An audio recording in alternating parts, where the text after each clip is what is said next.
Hello everyone. आज हम देखेंगे कंपाइलर्स होता क्या, इंट्रोडक्शन टू कंपाइलर्स आज हम पढ़ेंगे। ठीक है, तो कंपाइलर बेसिकली क्या होता है। जब भी हम कोड लिखते हैं हाई लेवल लैंग्वेज में, जैसे हो गया सी में मैंने कोड लिखा या मैंने जावा में कोड लिखा,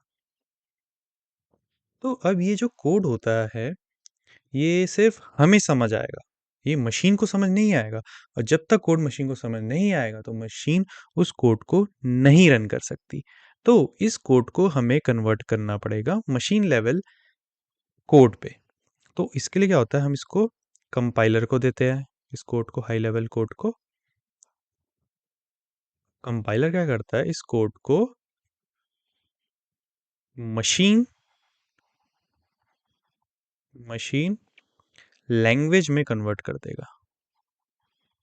अब जो मैंने ये मशीन लैंग्वेज लिखी है, अब जो भी पूरा कोड हो चुका है मशीन लैंग्वेज में कन्वर्ट, अब कंप्यूटर इसको ईजिली रन कर सकता है।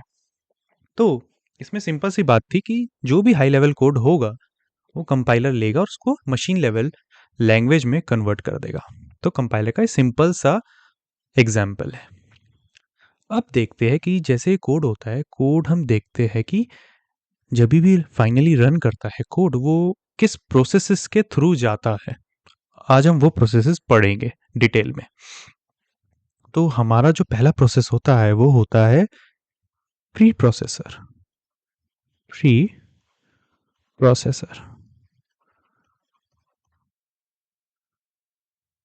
प्री प्रोसेसर बेसिकली क्या करता है, जब भी हम कोड लिखते हैं तो स्टार्टिंग में हम हेडर फाइल्स इंक्लूड करते हैं। कैसे करते हैं, hash include stdio dot H. ये बेसिकली क्या होता है, स्टैंडर्ड इनपुट आउटपुट के लिए हेडर फाइल यूज होती है। और हम क्या यूज करते हैं, सेकंड हम यूज करते हैं जब हम कांस्टेंट डिफाइन करते हैं कोड के स्टार्टिंग में, हैश डिफाइन डायरेक्टिव यूज करके। जैसे मैंने कोई कांस्टेंट का नाम ले लिया, PI 3.14। तो अब प्री प्रोसेसर क्या करता है, जब भी प्री प्रोसेसर को ये लाइन मिलेगी तो जो भी इसके अंदर कोड होगा वो एज इट इज हमारे ओरिजिनल कोड में पेस्ट हो जाएगा।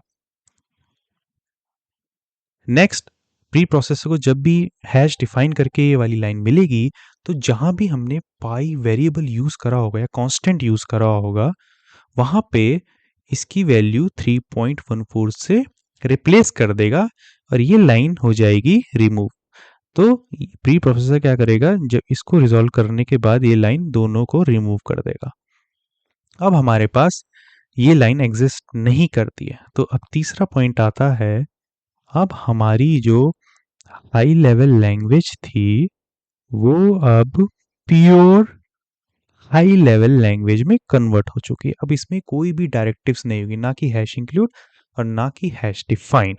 अब हमारे पास प्योर हाई लेवल लैंग्वेज आ चुकी है जैसे ही प्री प्रोसेसर का फंक्शन पूरा हुआ। नेक्स्ट क्या होता है, नेक्स्ट हमारे पास जो प्रोसेस होती है वो होते हैं, वो उसे बोलेंगे हम कंपाइलर। अब कंपाइलर बेसिकली क्या करेगा, ठीक है, वो प्री प्रोसेसर से प्योर हाई लेवल कोड उठा लेगा। ठीक है, वो pre processor pure high level code उठा लेगा। अब वो क्या करेगा, प्योर हाई लेवल कोड को असेंबली कोड में कन्वर्ट कर देगा। असेंबली कोड में उसको कन्वर्ट कर देगा। अब असेंबली कोड क्या होता है, ठीक है, एग्जांपल से समझते हैं। जैसे मैंने सी में कोड लिखा, int a equals to 5, b equals to 10। ठीक है, इसका मैंने सम किया, int sum equals to a plus b। ठीक है, ये जो कोड हुआ ये हो गया हाई लेवल कोड। तो कंपाइलर क्या करेगा, इस कोड को असेंबली कोड में कन्वर्ट कर। अब असेंबली कोड क्या होगा, ठीक है, असेंबली कोड में हम क्या करते हैं, निमोनिक्स यूज करते हैं, मूव EAX5।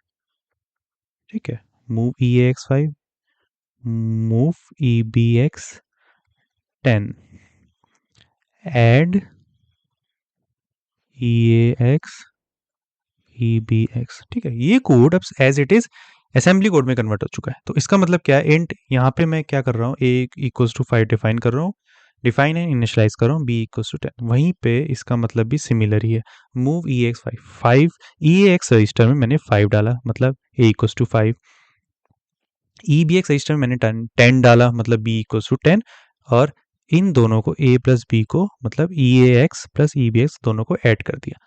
अब अब क्वेश्चन आता है, हम इस कोड को असेंबली कोड में क्यों कन्वर्ट कर रहे हैं? तो इसका रीजन है, पहला पहला रीजन है, इससे क्या होता है, कंपाइलर ऑप्टिमाइजेशन होता है। इससे जो कंपाइलर हम ऑप्टिमाइजेशन परफॉर्म करते हैं असेंबली कोड में, बहुत इजी होता है ऑप्टिमाइज करना। मतलब कोई भी रिडंडेंट इंस्ट्रक्शंस हो गए उसको रिमूव कर दे, तो इसमें रीडेबिलिटी बहुत आसान हो जाती है as compare to this high level code. Second, जो ये कोड असेंबली कोड होता है, ये बहुत ही मतलब मशीन लेवल लैंग्वेज जो होती है उसके बहुत क्लोज होता है, close to machine level language, to machine level language, ये बहुत ही क्लोज होता है मशीन लेवल लैंग्वेज के। तीसरा, इसमें क्या हो जाता है, इससे हमें हमारी इजी डीबगिंग हो जाती है, डीबगिंग बहुत इजी हो जाती है क्योंकि रीडेबिलिटी बढ़ चुकी है।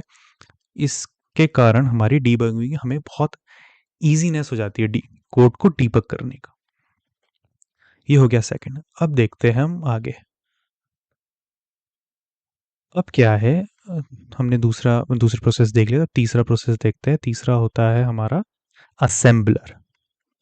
अब कोड हमारा असेंबलर असेंबलर के पास जाएगा। असेंबलर क्या करेगा, असेंबली कोड जो हमें कंपाइलर में मिला था, असेंबली कोड को ये कन्वर्ट कर देगा मशीन कोड में, मशीन कोड में कन्वर्ट कर देगा। तो मशीन कोड में कन्वर्ट कर देगा मतलब जो हमारे पास जो फाइल प्रोड्यूस होगी वो होगी डॉट ओबीजे फाइल, मतलब एक ऑब्जेक्ट फाइल हमारी बन चुकी है। ठीक है, मतलब very close to machine code, जो भी मशीन अंडरस्टैंड कर पाएगा वही, उसी को हम ऑब्जेक्ट फाइल बोलेंगे। ठीक है, तो अभी हमारे पास ऑब्जेक्ट फाइल आ गई। अब हम जाएंगे फोर्थ प्रोसेस पे। फोर्थ प्रोसेस हो गया लिंकर। अब लिंकर क्या करेगा, लिंकर क्या करता है, कंबाइंस मल्टीपल ऑब्जेक्ट फाइल्स, जो भी हमारी फाइल आई है असेंबलर के थ्रू, असेंबलर से होके हमारे पास जो ऑब्जेक्ट फाइल आई है उसको और मल्टीपल ऑब्जेक्ट फाइल से मतलब मर्ज करेगा, मतलब एक ईएक्सी फाइल बनाएगा। ठीक है, इसको एग्जांपल से समझते हैं कि जैसे हम कोड में, अपने कोड में जैसे हम प्रिंटफ फंक्शन यूज करते हैं, प्रिंटफ फंक्शन यूज करते हैं अपने कोड में, कुछ भी हमें जैसे स्क्रीन प्रिंट करवाना तो हम प्रिंटफ फंक्शन यूज करते हैं। तो अब प्रिंटफ फंक्शन में तो हम सीधा स्ट्रिंग डाल देते हैं और प्रिंट हो जाती है, लेकिन इसकी जो डेफिनेशन है वो होती है, इसकी डेफिनेशन होगी हमारे लिब सी करके एक लाइब्रेरी फाइल है, वहां पे इसकी डेफिनेशन होती है। तो जो लिब सी करके डॉट ऑब्जेक्ट, ठीक है, ये भी एक ऑब्जेक्ट फाइल है, तो यहाँ पे इसकी डेफिनेशन है। तो लिंकर क्या करेगा, लिंकर को इसकी डेफिनेशन इंपोर्ट करनी पड़ेगी इस लाइब्रेरी से।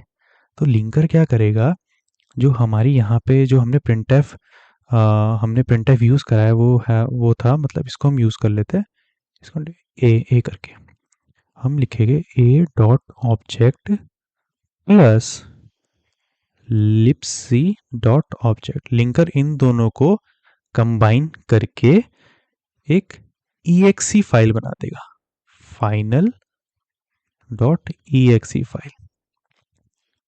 सिंपल है, क्यों, जो मैंने ए डॉट ऑब्जेक्ट हमारा जो फाइल आई है उसमें प्रिंटफ हमने यूज़ किया है। ठीक है, प्रिंटफ यूज़ किया, लेकिन उसकी डेफिनेशन तो है नहीं, तो रन कैसे होगा वो, उसकी definition basically libc dot object file में उसकी डेफिनेशन थी। तो लिंकर ने क्या करा, इन दोनों को कंबाइन करके एक ईएक्सी फाइल बना दी। अब ये जो फाइल है ये फाइनली ये फाइनल कोड है जो कंप्यूटर रन करेगा, जो हमें स्क्रीन में जो भी हमें आउटपुट दिखेगा, जो भी हमारा कोड काम करेगा, वो सब अब इस फाइल में है। अब ये फाइनल फाइल है। अब इस फाइल को क्या करता है, लोडर। अब हमारे पास आता है फिफ्थ प्रोसेस, लोडर। अब लोडर क्या करेगा, loader moves exe, sorry, loader क्या करेगा, अब जो exe फाइल है उसको moves exe file from disk to RAM. ठीक है, अब ये exe फाइल है, ये बेसिकली भी डिस्क में, तो जब तक ये डिस्क में तो रन नहीं कर सकती, इसको डिस्क उठा के हमें रैम पे डालना पड़ेगा। जैसे ही वो एक कोड रैम पे आएगा, जो कोई भी फाइल हमारी रैम पे आएगी, तब ऑपरेटिंग सिस्टम उसको एग्जीक्यूट करेगा। और लोडर क्या करता है, reserves stacks, reserves stacks heap and code section. अब जो हमारा कोड है उसको स्टैक भी चाहिए, स्टैक मेमोरी चाहिए, हीप मेमोरी चाहिए, और कोड सेक्शन भी चाहिए जहाँ पे बेसिकली वेरिएबल स्टोर हो गए। एंड फाइनली क्या करता है, स्टार्ट्स एग्जीक्यूशन।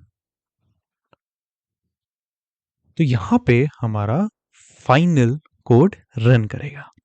तो आज हमने देखा कि कैसे, क्या कंपाइलर बेसिकली क्या होता है, फिर हमने देखा कि कोड किस किस प्रोसेसेस के थ्रू होके जाता है फाइनली जब वो एग्जीक्यूट होता है। तो आज के लिए बस इतना ही। अब हम नेक्स्ट स्लाइड्स में देखेंगे कंपाइलर। अभी तो हमने एक जनरलाइज ओवरव्यू देखा कंपाइलर का क्या होता है। अब हम कंपाइलर के बेसिकली डिटेल में जाइए, कंपाइलर के कितने फेजेस होते हैं, फेजेस कैसे काम करते हैं। तो अब आगे के स्लाइड्स में हम वो सारी चीज़ें देखेंगे।